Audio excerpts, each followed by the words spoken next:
So, it is the 23rd of December. Including today, we have 3 days left until Christmas Day, and I am excited. Especially because, I'm one of those people who actually does look more forward to Star Wars than Christmas, but that's only because Star Wars comes first. But I'm completely in the holiday spirit, especially because of the shirt that I'm wearing. My parents got it for me.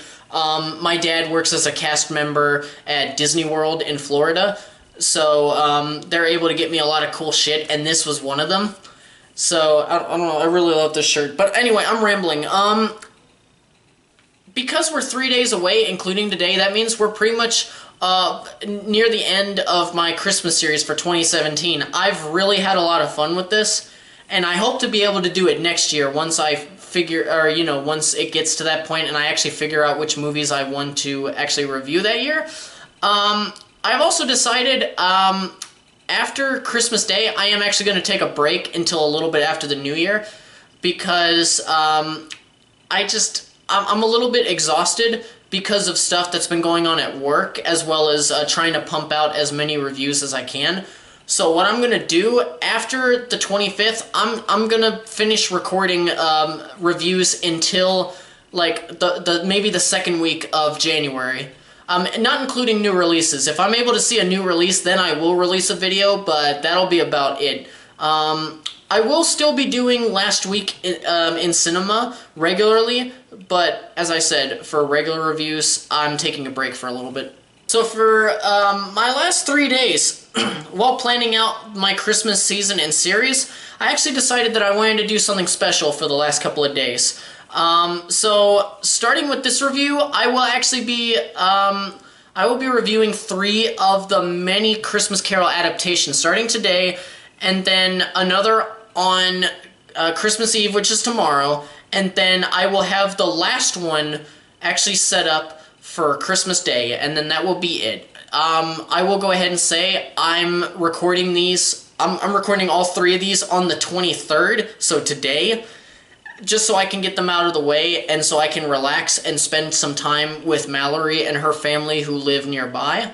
So, yeah, I just want to do that so that I can relax. As far as which Christmas carols I'll do, you'll know whenever the video is released. So, the first one that I will do, as you can see from the title of the video, is A Muppet Christmas Carol. I am not going to go through the synopsis because there's only 2 or 3 people in the world who don't know it, and the story is pretty much the same, except with a couple of tiny bits added, as well as the majority of the characters being portrayed by Muppets, obviously. Michael Caine portrays Ebenezer Scrooge in this version, and while I do think that he is a good Scrooge, I mean, he definitely has the look down pretty well. I do have a bit of an issue with some of his line delivery, and there are a few times where it does sound like he's just reading from a script.